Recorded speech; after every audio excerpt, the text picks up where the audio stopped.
शांति, ओम शांति, ओम शांति।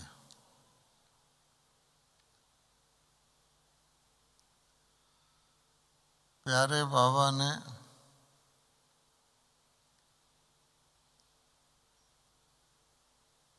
हम बच्चों को एक बहुत थोड़े शब्दों में एक ऐसा मंत्र कहो, तरीका कहो, परमपिता परमात्मा को यानी अपने बाप को, अपने साहिब को राजी करने का बताया हुआ है। और जिसके ऊपर परमात्मा राजी हो जाए तो समझिए कि उसका तो कल्याण हो गया। और तरीका क्या बताया हुआ है कि परमात्मा को सच पसंद है, क्योंकि सच और परमात्मा दोनों का अर्थ एक ही है। दुनिया के अंदर अगर आप देखेंगे तो हमारे पिता के कितने सारे गुणों का वर्णन है, शक्तियों का वर्णन है। God is might, God is light, God is ocean of peace आदि आदि। लेकिन वो ये नहीं कहते कि गॉड इज ट्रुथ, और ट्रुथ का यहाँ तक अर्थ लेते हैं कि ट्रुथ इज गॉड। और किसी चीज़ को वो ये नहीं कहेंगे गॉड इज कंपैशनेट तो कंपैशन इज गॉड, ऐसे नहीं कहेंगे। लेकिन ट्रुथ के लिए कहेंगे कि सत्य की इतना मूल्य है कि सत्य ही भगवान है। और आप जानते हैं कि परमात्मा सतयुग की स्थापना करता है, तो सतयुग में सब सत्य ही सत्य होता है। झूठ का डिक्शनरी में भी नाम नहीं होता। और उसके ऑपोजिट कलयुग में झूठ ही झूठ होता है और सत्य का नाम नहीं होता। तो सत्य सबसे बड़ी शक्ति है, सत्यता की शक्ति।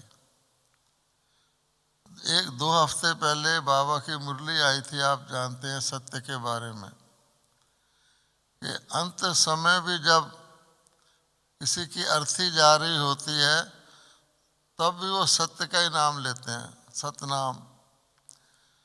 तो इसलिए हम लोगों को ये बहुत इम्पोर्टेंट है कि सत्य, बिना मिलावट वाला सत्य वो हो।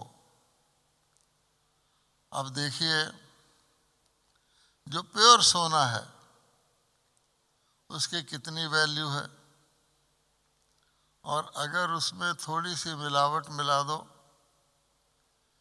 तो वैल्यू घट जाएगी। गोल्ड में सिल्वर ही मिला दो, सिल्वर तो अच्छी चीज़ है, वैल्यू घट जाएगी। कॉपर मिला दो तो और घट जाएगी। और बिल्कुल ही मिलावट हो जाए तो सोने का सोना सोना ही नहीं रहता। इसी प्रकार से हम लोग सब सच्चे हैं। अगर हम सच्चे ना हो तो बाबा के घर में आ नहीं सकते। लेकिन सत्य के अंदर भी डिग्रीज हैं।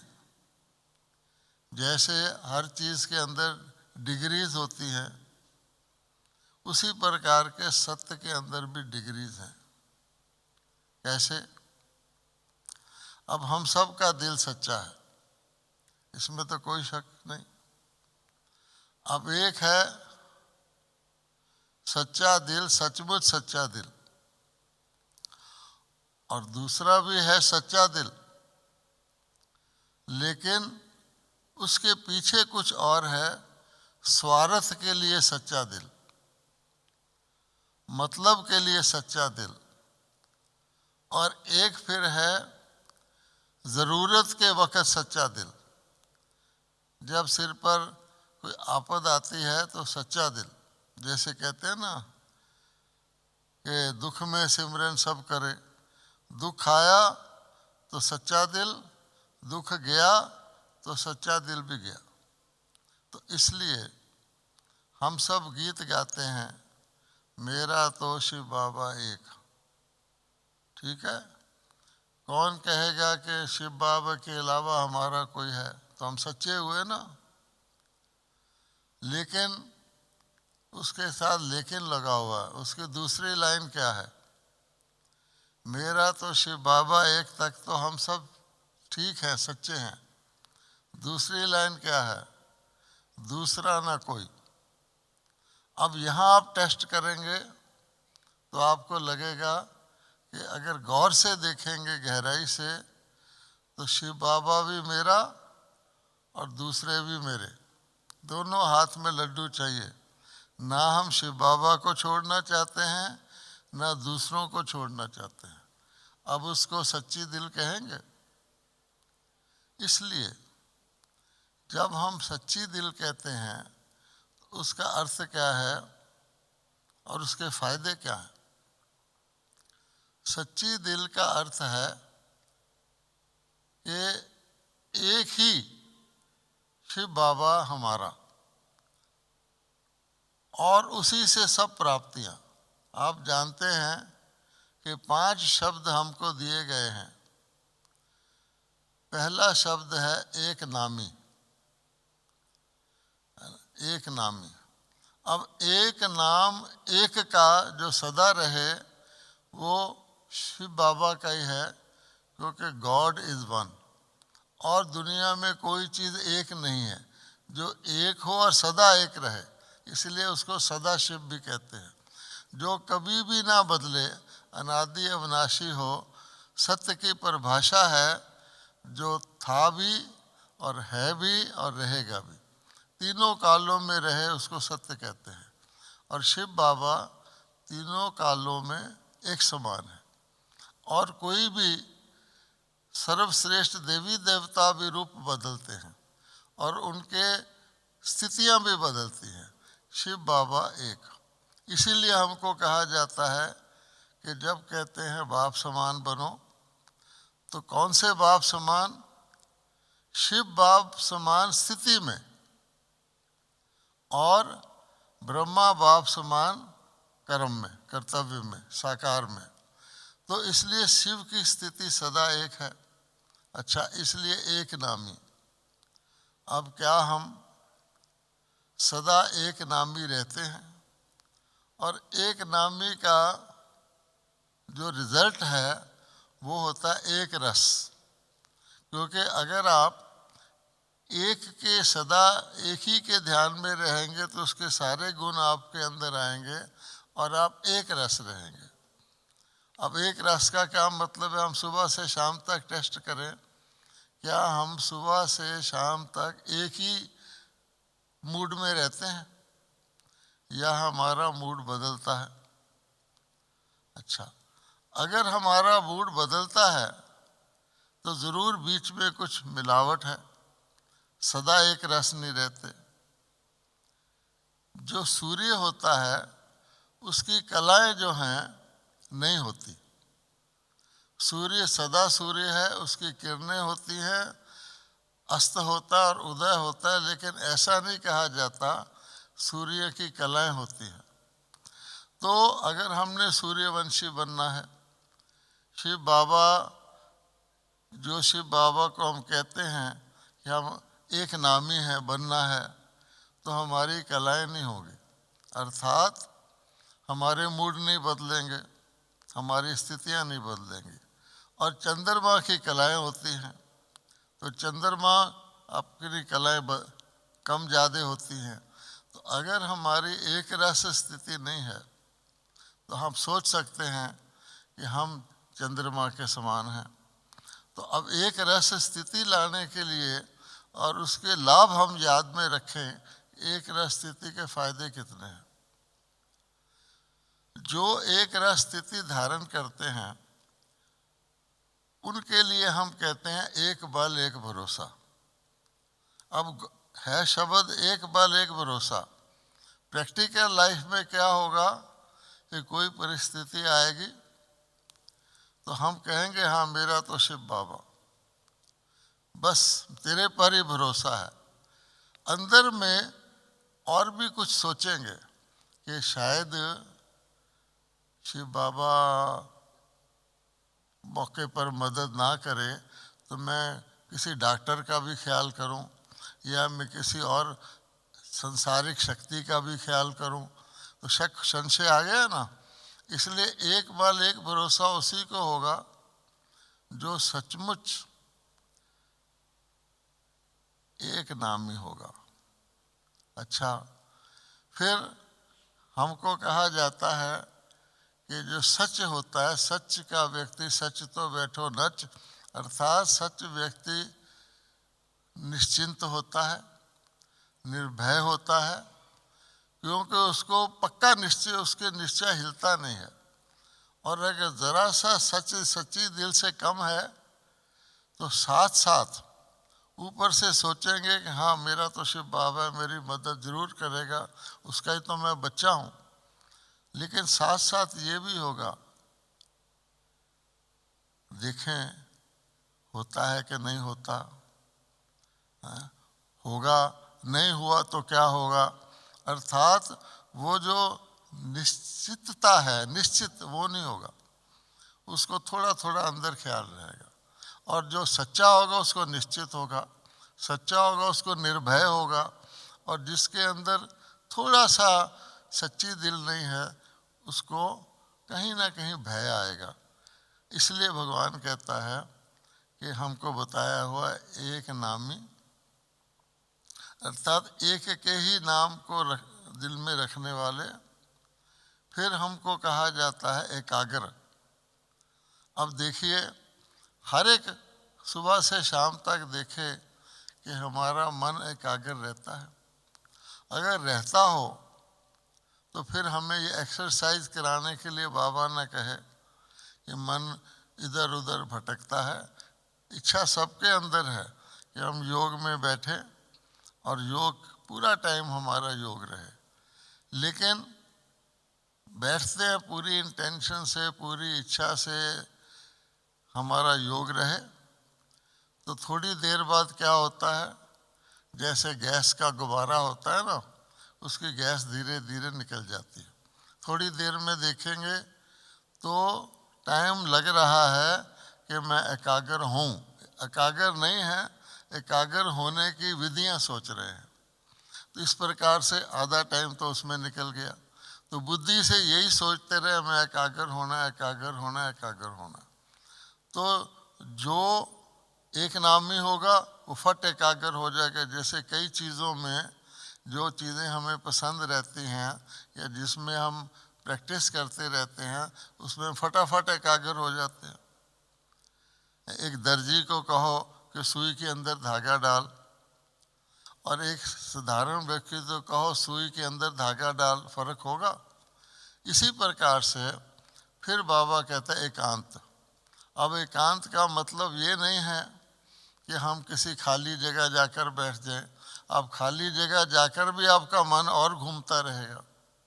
इसलिए एक के अंत को जाने, अर्थात परमात्मा, इतना परमात्मा कहते हैं, इतना परमात्मा के बारे में है ज्ञान कि सारी धरती को स्लेट बना लो, सारे वृक्षों को कलम बना लो, सारे जल को स्याही बना लो, विस्तार इतना है। और सार में बाबा बिंदु है।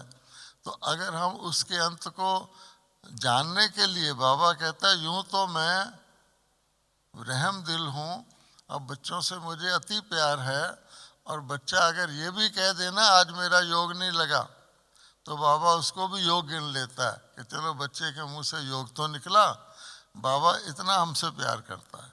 लेकिन वो ये भी कहता है कि किसी चीज़ के इर्द गिर्द घूमते रहें, उसके समीप ना रहें, लेकिन एक्चुअली जो आपको वो कहता है करो वो ना करें, तो आपको अनुभूति नहीं हो सकती। इसलिए जब बाबा कहता है एकाग्र, तो 1 सेकंड में हम एकाग्र हो सकते हैं, 1 सेकंड के लिए भी एकाग्र हो सकते हैं। और इसलिए बाबा कहता है एक आगर होने के लिए एक के अंत को जानना जरूरी है, और उसके अंत में रमन करते रहें सारा दिन, तब होगा।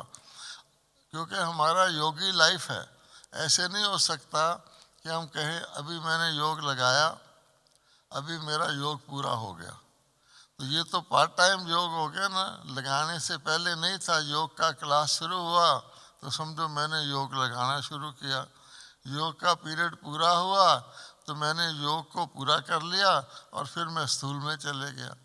तब करके बाबा कहता है कि आपकी आत्मा में इतनी शक्ति है। रोज़ मुरली में कहता है वंडर है कि छोटी सी बिंदी है और इसमें इतना सारा सारे युगों का हमारा पाठ भरा हुआ है।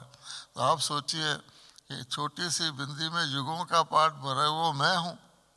तो इसके लिए फिर बाबा कहता है कि हमको इकोनॉमी करनी है, क्योंकि अगर हम इकोनॉमी करेंगे तो विस्तार घटेगा। इकोनॉमी का क्या मतलब है कि जिस चीज़ को जितना चाहिए उतना, इकोनॉमी का ये मतलब नहीं है कि कम करना। अब आप देखिए कि हमको सतयुग में जाना है, सतयुग सच्चा युग है, वहाँ हर चीज़ सत्य है। तो सत्य है तो वहाँ के निशानी क्या है? तो सतयुग में भी हम बोलते हैं, लेकिन कितना बोलते हैं? जितना ज़रूरी है उतना बोलते हैं, ना एक शब्द ज़्यादा ना एक शब्द कम। जैसे व्यक्त बाबा बोलते हैं, जितनी उसमें मिठास भरनी है उतनी भरते हैं। यहाँ काम चला किसी से लेना हो तो ज़्यादा चापलूसी करके मीठा बोल देते हैं, जब काम निकल गया तो हमारी भाषा चेंज हो जाती, तो दूसरा व्यक्ति भी समझता है ना इसका स्वार्थ है। सतयुग में ऐसा नहीं होता, यही सत्य है। हम देखते भी हैं, लेकिन कितना देखते हैं? जितना देखना ज़रूरी है, न कम ना ज़्यादा। हर इंद्रिय हमारी एक्शन करती है, लेकिन ना कम ना ज़्यादा। इसलिए फिर क्या होता है कि सतयुग में जो चीज़ जितनी जिस समय जिस स्थान पर जिस विधि से होनी चाहिए उतनी होती है, इसलिए वो सतयुग है। और अगर उससे कम ज़्यादा होता है तो फिर त्रेता आ गया, और ज़्यादा कम ज़्यादा हुआ तो द्वापर आ गया, और कलयुग में फिर क्या होता है उसका उल्टा। वहाँ है हर काम ठीक स्थान पर ठीक समय पर ठीक विधि से होता है। और कलयुग में क्या हो जाता है, कभी भी किसी को भी कुछ भी हो सकता है, वहाँ विधि भी नहीं, समय भी नहीं रहा, स्थान भी नहीं रहा।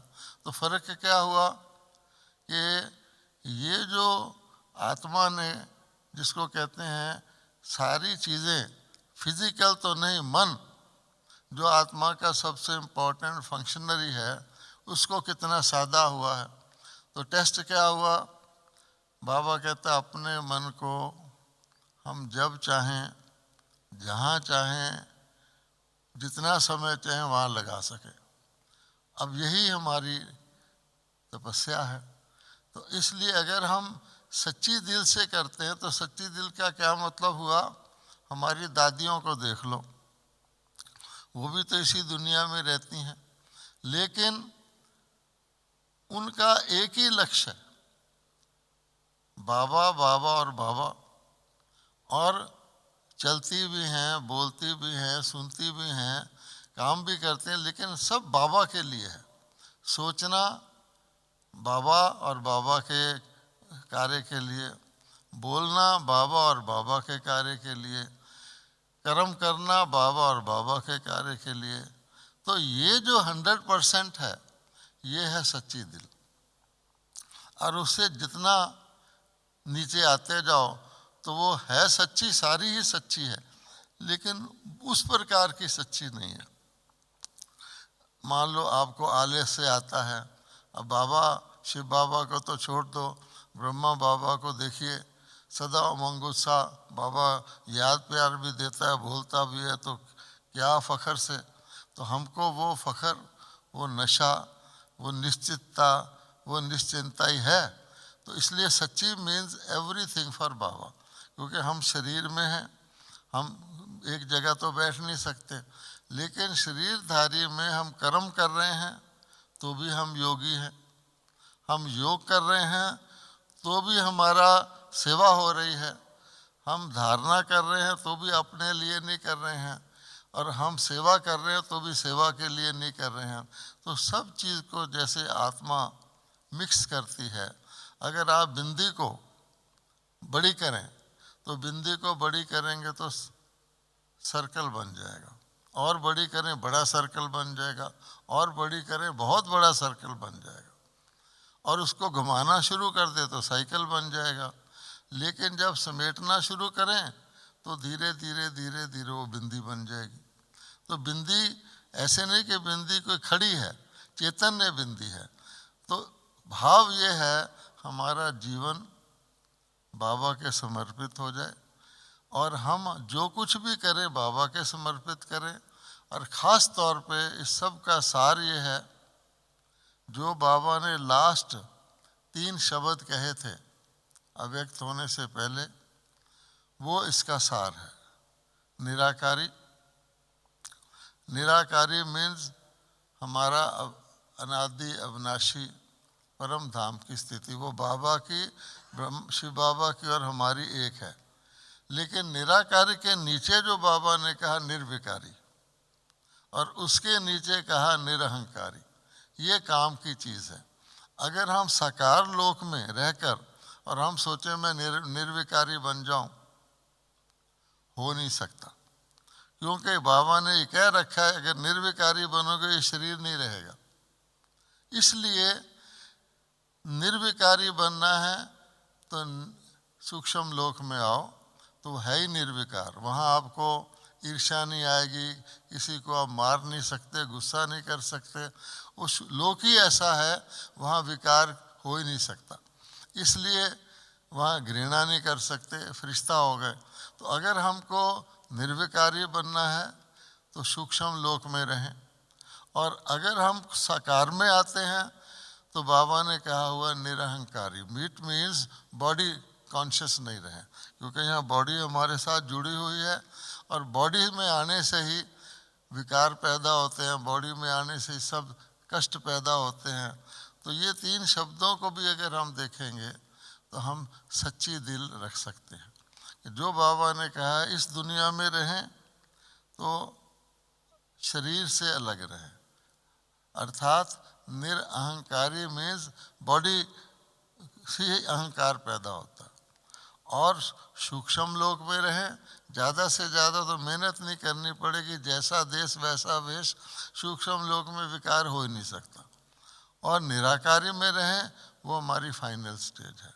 इसलिए सार रूप में ये है कि हमको जैसा देश वैसा वेश बहुत आसान है करना। आप एक देश में रहकर दूसरे देश की चीज़ करने की कोशिश करें तो संभव नहीं है। तो यहाँ रहें तो बॉडी, जैसे बाबा कहते हैं, विदेही का अभ्यास करें। ज़्यादातर हम कोशिश करें, हम सूक्ष्म लोक में हैं तो वहाँ ये विकार वगैरह ये चीज़ें आएंगी नहीं, ठंडी गर्मी दिन रात, और थोड़ा थोड़ा हम निराकारी स्थिति में रहें। तो ये है आज की बातचीत। बाकी एक सूचना आपको देनी है कि कभी कभी मैं फ़िल्म बनाता हूँ, 6 फिल्म बनाए थे। अब मुझे ख्याल आया कि सबसे बड़ा जो बाबा की शिक्षा है वो है काम विकार को जीतो। और चीज़ें करते हैं तो थोड़ा ज्ञान तो आ जाता है, लेकिन मुख्य बात यह है पवित्रता ही बाबा कहता है सुख शांति की जननी है, सतयुगी पावन दुनिया है। तो इसलिए काम विकार को जीतने के लिए हमने एक फिल्म बनाई है जिसका नाम है ऐसा पतन। तो वो फिल्म जो है तैयार हो गई है, 1 जनवरी को पीस ऑफ माइंड पे रात को 8 बजे वो दिखाई जाएगी। और 2 जनवरी को नए साल में दोपहर को 2 बजे वो दिखाई जाएगी। मैं आप भाई बहनों से नहीं कह रहा, जो इस प्रोग्राम को सुन रहे हैं वो अगर उसको देखेंगे तो अच्छा होगा। तो इसलिए फाइनल ये है कि अगर हमने सच्ची दिल धारण करनी है तो वैसे तो बाबा ने कहा हुआ ब्रह्मा बाबा को देखो। अब ब्रह्मा बाबा को कईयों ने देखा है, कईयों ने नहीं देखा है। ब्रह्मा बाबा की सुने, उनके जो कदम बताए हुए हैं, तो एक एक कदम को हम फॉलो कर सकते हैं। और बाबा कहते हैं फॉलो करना बहुत आसान है, आपको नया रास्ता नहीं ढूंढना, बाबा ने ऐसा किया करो। और कहा हुआ है कि कोई भी विचार करो, बोल करो, कर्म करो, संकल्प करो तो सोचो ये बाबा जैसा है, नहीं है तो रिजेक्ट कर दो, ये भी ठीक है। और उसके बाद जिन दादियों से हमने पालना ली हुई है वो बाबा ने इसी निमित्त रखी, तो उनको भी हम लोग देखें तो उनका जीवन देखेंगे कि उन्होंने इस दुनिया में रहते उनको और दुनिया का पता ही नहीं है, और रहते हैं पर्पस क्या है कि हमें पावन बनाना है और प्रभावित करना है, प्रभावित होना नहीं है। तो पहले बात यह है कि हमें किसी मनुष्य आत्मा से ना प्रभावित होना, कितना भी अच्छा लायक होगा, उसने अपनी काबिलियत भी बाबा से ही ली है, तो क्रिएटर तो वो है। और ना किसी को प्रभावित करने का कोशिश करना है।